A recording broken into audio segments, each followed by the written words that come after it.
Also, it's like, it smells okay. It kind of just looks like you have lip balm on. Yeah. It says 3% propolis ACF ointments, beads healing by an average of 4 days. Okay, so like 4 days, but like by day 2, end of day 2,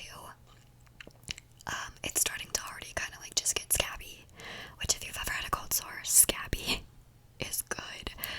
So yeah, I basically, I can't go anywhere without this. It's pretty expensive. I think it's like between $20 and $30 for this tube, but it is worth every single penny. Every single penny. I also used to take, because like, I guess if you don't know, cold sores are like a type of herpes virus. So I used to, like, when I would get one, I would take 8 really large pills that people that have like genital herpes take to keep them down, and that would get rid of it in a couple of days too. But this is just easier and less expensive, and I'm not taking away from anyone that actually does have genital herpes by getting that prescribed to me.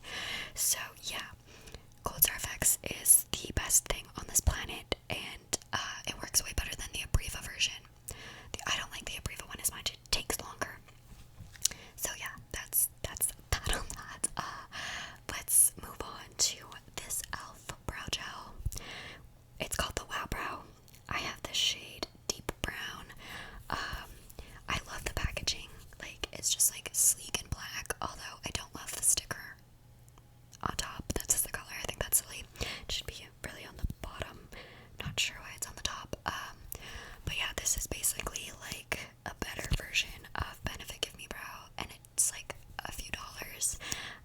A subscriber told me to get it, and I was like, okay, yeah, like I'll try it out. I love it. I'll probably like never spend more money on brow gel ever again than I need to, because it has like little fibers in it, which is really good, especially if you're just like throwing it in your brow to go somewhere quick, like the gym or like groceries or whatever.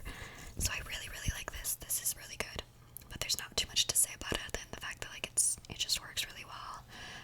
You could probably buy 10 of these per one Gimme Brows, so, and I like it better than the Essence Brownie Brow or whatever. That one's like chill, but this one has more fibers in it, so I like this one. I think I actually like it better than Benefit, because Benefit sometimes it's like, did that do anything other than tint my brows brown? No. Okay, up next is this lip liner. I love lip liner. I basically just wear lip liner these days, and lip gloss, which I will get to, but I picked this one up. I think I did it in my makeup haul. It's the NYX Professional Makeup Retractable Lip Liner in Natural. It's just a really good formula. I like it like equally to the Slide On Glide On, but definitely a turn on lip liners. But this is just a lot easier because I don't have to sharpen it, so I can like take it with me on the go, and I'm like, fix it up. The color's decent.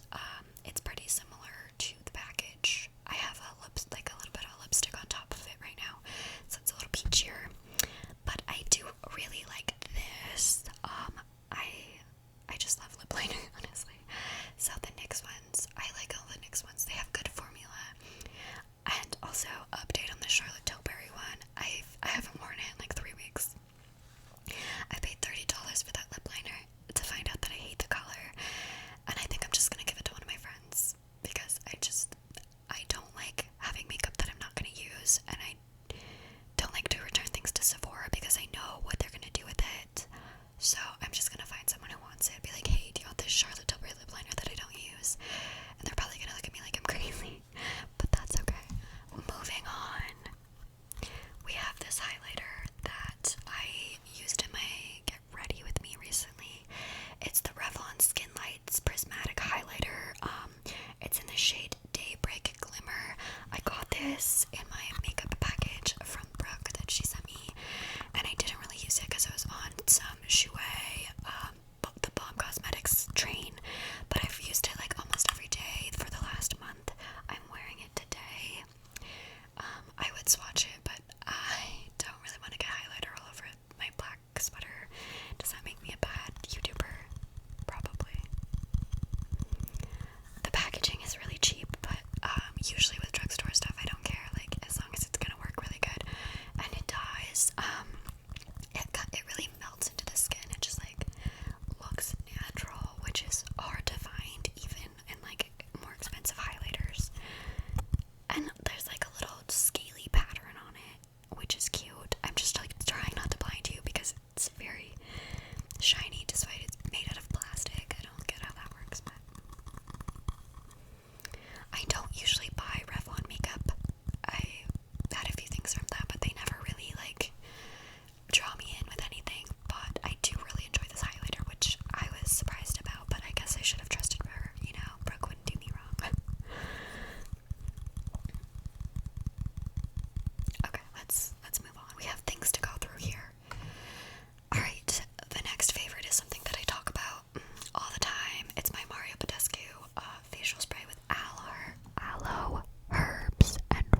then I produce less oil, you know, that's the game plan here.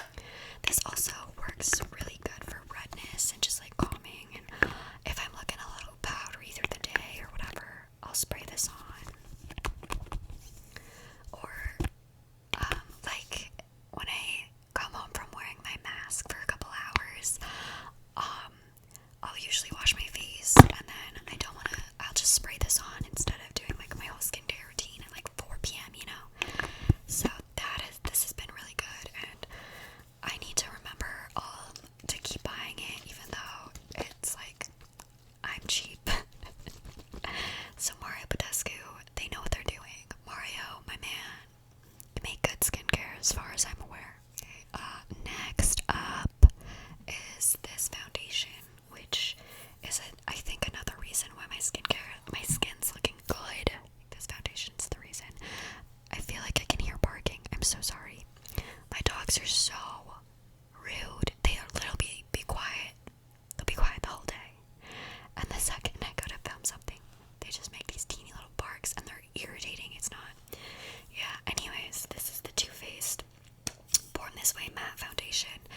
I love this so much. It's my favorite foundation I have ever used, ever, in the history of my existence.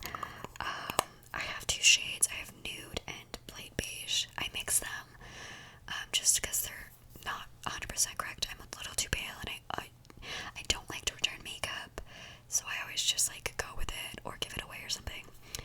But unfortunately, the stupid Too Faced people suck. They suck so much, but they made a really good foundation. So I'm really torn on what to do. But basically, it blends into, like, you know, it's a seamless transition. It's very full coverage. It's just so good. Why do they have to be bad people? I mean, mostly everyone's a bad person that's gotten to like a good place in their life like that, you know, like you can't trust people, but why do they be so openly shitty that I feel guilty about using their makeup? But basically, this is also, I think, another reason why my skin's been looking hot. It's looking good, so I don't know what to do. I'm very conflicted. If someone has like a dupe that's just as good, similar, you know, please let me know so I can stop giving that blonde and his Chihuahua money. I don't like it. Anyways, we're gonna move on. Besides the fact that I love it so much with my whole heart, I don't know, I'm conflicted, but that's okay. Let's move on. I've been loving this setting spray. I'm very surprised that I like this setting spray. This is the Milani Fruit Fetish Make It Last, but it's just basically the Make It Last setting spray that smells like watermelon and kiwi. I bought it as a fun little thing to buy, and I've been using it every day. It's really dope. I have the matte one, and like it's okay, but I feel like using a matte setting spray isn't what I need to be doing. I need to be using setting spray that's gonna like nourish my skin and like just keep my makeup looking good, like looking fresh and like lasting, because I think the matte ones dry out my skin too much and then I create more oil. See, I'm trying to outsmart my skin with my products. So this has been working really well. And it smells good. It smells like a Jolly Rancher sort of. So that's been dope. And it's cute. It's green. I love green. So yeah. And I'm gonna try if like the regular looking packaging of this and see if it does the same, because I have truly, my voice cracked. Oh my god, that was so embarrassing. I was trying to say I've never truly found a setting spray that like just works like that. I'm just like, yes, this setting spray is doing what I wanted to do. And it's been very frustrating for many years. I've been using setting spray for like 5 or 6 years and I haven't found one that I love, and it's so annoying. Anyways, moving on to another favorite. It's been just lip gloss in general. I've been wearing gloss. And that is very surprising to me. I'm not a gloss person. I'm not. Okay. The Fenty one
also peeling because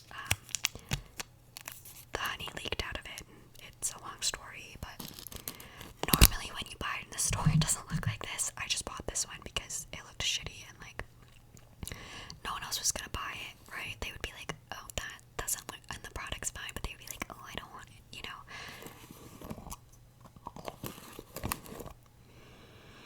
Oh, the way that this smells, it's makes my mouth water. It's so sweet because it's literally like honey and sugar and shea butter mixed together. Honey, sugar, and shea butter. And that's what it looks like. I just opened this one recently. The honey kind of leaks out, and but it's so good. So I love this for my body, especially in the winter when my skin gets kind of dry and patches, right? I really love it. The whole honey line, honestly, I haven't tried the oil, but like the lotion and the body wash, so dope. Yeah, the back says, nourishing body scrub, stay smooth and be sweet to your skin, like B-E-E, be sweet to your skin, buff away any dullness with this decent duo of sugar and nourishing pure honey, polish up, bliss out. Straight from the hive, a drizzle of the centuries-old remedies, the liquid gold for your skin. Honey gets an exfoliating boost from sugar crystals, a coveted skin smoother. Anyways, it basically smells really good. It works really good. Never buy this at full price. I think it's $18 full price Canadian, so probably like 16 or something American. But they go on sale for $9.95 or $12. So don't be fooled and buy it at $18, okay? No.